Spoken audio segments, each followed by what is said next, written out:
Hi,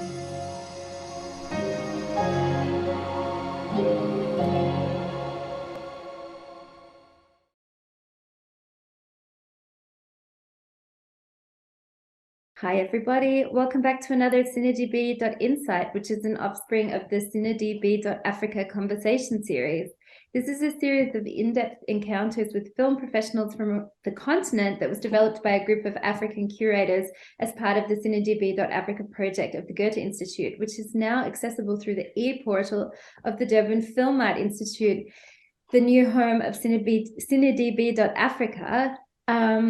My name is Brigid O'Shea. If we haven't met yet, I've been interviewing a series of documentary experts and industry representatives from the documentary sector from both Europe and North America. And today I'm super happy to have Keisha Knight from the IDA with us. Hi, Keisha. How are you doing?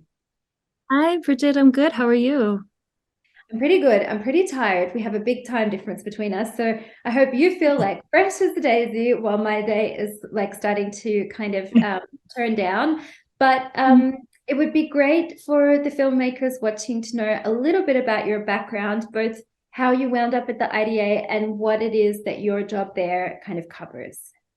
Yeah, so before I was at IDA, I was a professor, and actually I ran my own distribution company called Sentient Art Film. And before that, I actually was working in more on the programming side of life. So kind of programming for actually the New York African Film Festival, and also for different kind of smaller festivals around the US. So I, through my work, both in academia, where I am actually still currently finishing my PhD, and through Sentient Art Film,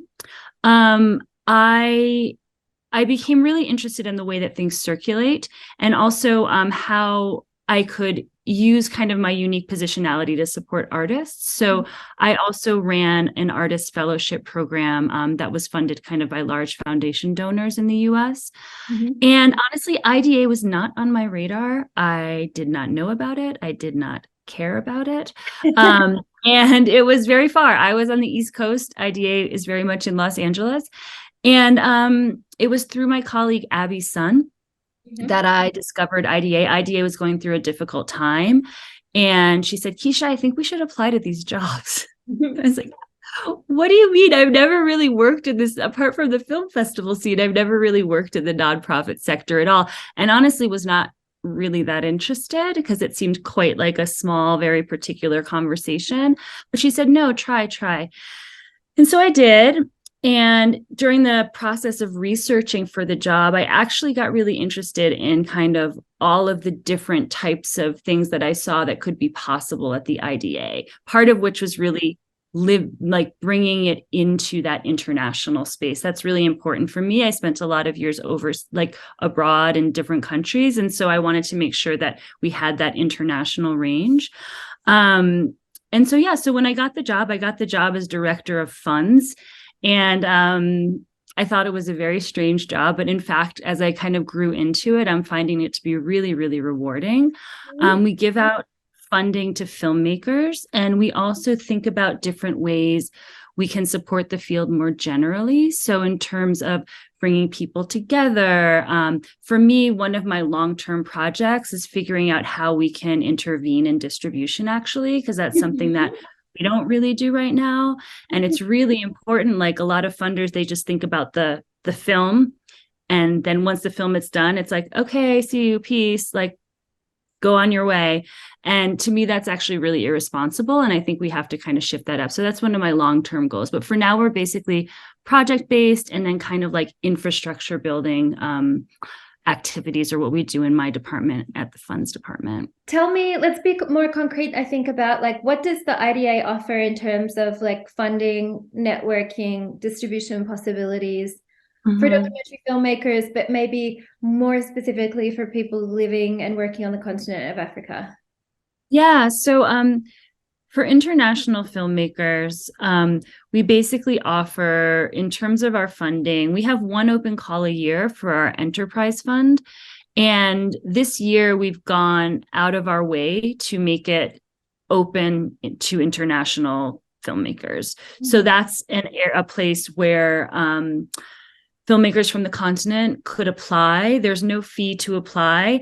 The only thing, and we're also having info sessions for people, specifically for international filmmakers who aren't familiar with the grant writing process in the United States. Like, it's very particular, and a lot of people who will be kind of applying from the US will know how to do this because they've done it like 1,000 times. So we wanted to give our international applicants like a little bit of a leg up to help make sure that goes smoothly. So there's this enterprise fund, which is our biggest fund. And it's based, it's investigative journalism documentary, but journalism meaning your research practice and kind of a facts-based approach to your documentary. So as long as you can speak about that, then you can apply. It's not an aesthetic. It's not like a journalistic aesthetic. It's a journalistic methodology. And then we actually try to select films that have a wide range of aesthetics. So that was like, that's something that I'm actually really proud of, to answer a question that's coming up, but that we've been able to really kind of increase the kind of like artistic vision in this fund that used to be a little bit more narrow and almost like broadcast based. Other places that filmmakers from the continent can participate with IDA, we have loads of panels that are like really kind of incredible and free to the public. You don't even have to be a member. If you are a member of IDA, you actually get access to the thing I've heard from international folks who are members is that they get access to this screening series that we do, which you can kind of screen films that you wouldn't necessarily be able to see in other regions. And then finally, we have something that we have on pause, but we actually did support an organization in Sierra Leone with this. It's called the Freetown Media Center, but this is our field building fund.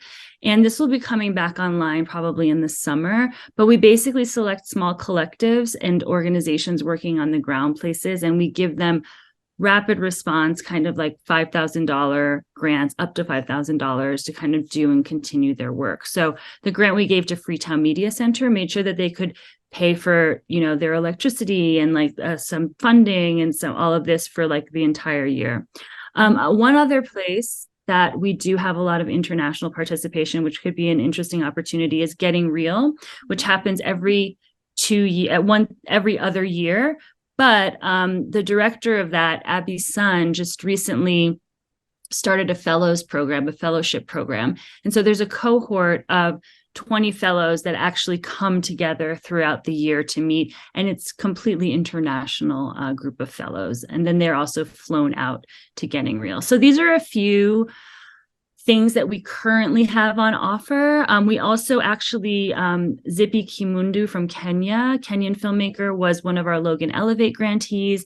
And this is, Logan Elevate is a grant that we give out that's $30,000, and we give it out to women of color working in film who are kind of just on the verge of, making a big break. And so we give out 3 of these each year. It's a nomination process, but organizations, people, we're very open. If there's someone you want us to know about, you should tell us. And also, I was just going to say, I would love to understand how we can do more to serve African filmmakers, So for example, I want to make sure that there's someone from the continent that's on our enterprise review panel, for example, even if it's not necessarily African films that get to the final stage, at least we have that perspective there. So yeah, really into, like just figuring out, we're trying not to be top down about things that we do. So we can't really know where people are at unless they talk to us. So we hope that people will reach out and talk to us. How do you get picked up to be a fellow? Yeah, so basically, if you want to know anything about IDA, you can follow us on social media or subscribe to our newsletter. Like, that will be double information. Everything comes through there. For the fellows, when it's closer to the date, there will be an application process. And we had 700 and something people apply for 20 spots. Yeah, it was pretty wild. But they read them all. They read all the applications, and they really tried to curate a cohort that was diverse in lots of different ways, age-wise, practice-based, geography, it's not just filmmakers, right? It's also industry people, it's programmers, it's all of this. And I think they did a really successful job, and their programming still is continuing. They meet up every month for kind of like a new, actually at Berlin, Brigid, they're doing a podcast, the fellows. So they meet up for different things every month. Yeah. Okay, that's very cool. I also put them on our big party list because I was like, they're going to crash that party anyway. I may as well just invitation. Super. Okay, so one of the things that we've heard from other North American funders that we've spoken to is that often to apply, especially for US-based funds, you need something called a fiscal sponsor. And as I understand, the IDA also is a fiscal sponsor. Could you tell us just a bit more about like what that means and what what's the point? What's the point of Yeah, what's the point? Yeah. There's an offline answer that I'll give you, but the online answer that I'll give you, and you'll be very happy to hear, actually, I think, and you heard it here first, that fiscal sponsorship is actually coming under my department in the next month or so. So I'll also be kind of organizing that as well. And kind of, it's a learning curve for me. I've had a fiscal sponsor before, but have never really worked in that space. So that's going to be pretty interesting. And what a fiscal sponsor is, in the US context, it's basically a way. So, for example, I'll use the example of my distribution company. My distribution company is not a nonprofit for many reasons, partially because I did not want to deal with all the bureaucracy and writing grants and all of that. I just wanted to do it and move on. And yet, because we're in service and also in the film industry, we can apply for grants through a fiscal sponsor. So basically, the fiscal sponsor becomes the nonprofit that filters your grant money, and then they take a fee off the top so that you don't have to go through all of the effort of becoming a nonprofit. That's how it works in the US. And different fiscal sponsors like kind of operate, that's the general way they operate, but they'll have like, some will charge 5%, some will charge 8%. Some will be really responsive. Some won't be responsive at all. Some will make you go through a portal. So there are all these different ways that the actual like operations can function. In the past, so for example, the one thing that we require for enterprise for our international applicants who do not have a US-based producer is that they have fiscal sponsorship. And this is because we don't have time to like vet all of the different projects and make sure that everything's real and right. And so your fiscal sponsor will already basically have like vetted your organization, like vetted the project in this. So we know, okay, this project is legit. It's not some kind of like, I don't know, scheme of some kind. Let's go, let's move on. So that's the one place that we require fiscal sponsors. A lot of other funders require fiscal sponsors for all of their granting. And then some funders don't require fiscal sponsors at all. So it really depends on the way that like the funder is incorporated. And it's usually just for like US based funds. And so what I would recommend for sure in your budget, if you are going to have a fiscal sponsor, make sure that you account for that cost that they're going to take off the top. That's just a little like tip that I speak from experience, because the first time I got a grant through a fiscal sponsor, I did not do that. So suddenly you're in Sephora and can't work out where the money's gone. Yeah, exactly. And you're just like, wait, I thought I was getting this round amount and now there's all this. So yeah, so just make sure to bear that in mind. There is a fee for all of that. Okay, so IDA is both a funder and a fiscal sponsor, but you can't be the fiscal sponsor for grants of your own, right? Yes, we can. And actually, if we're your fiscal sponsor, if we're your fiscal sponsor, we don't take a fee. We just like give it right to you. So that's a plus. Okay, that's good, because that also means that it's not a conflict of interest. So that's good. No, we just pass it. The other question is, as you said, different fiscal sponsors offer different things. So what does the IDA offer as a fiscal sponsor? Like quickly, what's the benefit of being with IDA other than if you get an IDA grant, you don't pay the fee, but like, do you help with networking or?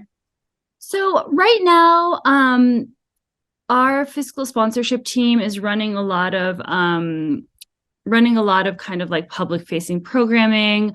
I think to be honest with you, I'm going to try to like make more benefits, but I think right now the main benefit is kind of becoming a part of the IDA community and kind of like knowing there's a special fiscal sponsorship newsletter that we send out every month to our fiscal sponsors to kind of like keep them up to date with what's going on in IDA, with different funding opportunities and that. I think one of the things too, that's just basic, I know this sounds like maybe strange, but we pay out your money. Like we don't, like, you know what I'm saying? Like, it's like, you could trust that like everything's going to come through. Other fiscal sponsors can sometimes be a little bit like they can lag a lot, or they'll take a lot of time to get you your funds. And so IDA doesn't do that. Like we've had a fiscal sponsorship program for a really long time. So it's kind of like clockwork, which I think is the biggest benefit of being with us. So yeah, this is a perfect segue then to talk about, I'd like to know more about the IDA awards, and I would like to know more about the amazing things that are on the IDA website. Maybe let's start with the awards. Yeah, so the IDA awards, basically, what to say about them. Back when they were founded, they were founded because like there wasn't really this space to really recognize documentary as an art form. And that was really kind of the reason. And they remain to this day a place where the industry looks at kind of as like a taste-making space. They're also speaking from the position of, that is actually the one way I did know IDA, because a lot of the awards in the US, it's a little bit pay to play. Even if it's not explicit, like you have to have a certain kind of like, you'll be coming through a big streamer or a big distributor or something in order to even like be considered. Mm-hmm. And the IDA awards are not like that. Mm-hmm. They have a really great kind of like rigorous review section. And you can actually, as in like independent films, still get recognized, as we saw this year. Also, one of the things that's really interesting about the IDA awards that we're actually working toward, I would like to make them a little bit more radical, in the sense that like I want us to kind of live what our vision is. So that means like, what are categories that we can put into place that actually start to kind of amplify for the industry that's there at these awards, other things that they might not be aware of. So like maybe an award, for example, for like equitable production practices, or like maybe an award for immersive reality, you know, so just kind of making things a little bit less, what I might think of as a little bit old fashioned. And so I'm really excited about that. Applications for the IDA awards open in May every year, and then the awards are held in December. Mm-hmm. So that's a really exciting time. And then we have so much stuff going on our website. From my perspective, one of the things that I'm super excited about is the Nonfiction Access Initiative, mm-hmm. which is also an international initiative. We're actually launching a public listserv this week, which I would encourage everyone to sign up for if you're interested in or coming from the disability community, because this is about building power amongst nonfiction media makers from the disability community. Mm-hmm. And so it's a combination of, we're doing a survey, a landscape scan survey, to kind of understand, again, we don't want it to be top down. We want to understand where people are at and then what we can do to serve them. And we have a little pot of money to use as a re-grant fund, but then there's also an infrastructural piece, which is really about kind of taking up space and bringing people together. So that's something I'm super excited about that's coming down the line. Which films are you most proud of that the IDA has supported? Yeah, so I was thinking about this because I did get some questions in advance. And I guess I would say, you know, I'm going on my first year, end of March. So I've really only been through one cycle. But what I can say is I'm going to just speak generally because I can't like pick one child, I guess, but like I'm really proud of our practices around selecting films. So for those of you in the audience who don't know, basically what happens during our open call is that we'll get like 200 submissions, some of which will be eligible, some of which will not be eligible. We then say sorry to the ones that aren't eligible for whatever reason. And some of it is just because they did not follow instructions. So make sure to follow the instructions exactly. And if you have any questions, just ask. And then basically each of our films gets at least 2 eyes on it. And then from that, we kind of pool it down into a group of 22 films. And then from there, we have another panel of 6 like decision makers who look at these films, and then we pull it down to 10. And we've been really, really, really intentional about the journalistic methodology question with our enterprise fund, as I was talking about at the beginning of this interview.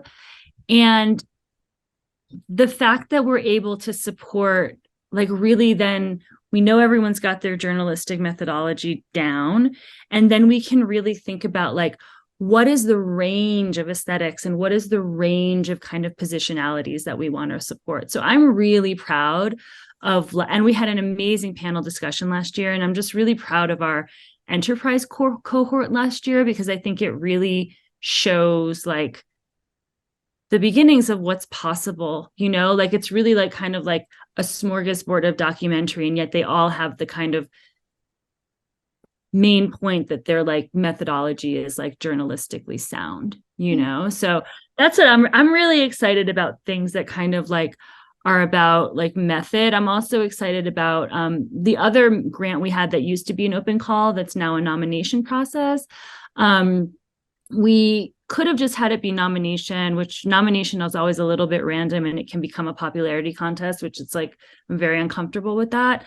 So what we did is we actually did almost like participatory grant making, in the sense that we asked 3 other collectives that we could then pay partnership fees to, like, as a larger organization, to nominate films. And we tried to make sure that they were pretty diverse in terms of their geography and the populations they were working with.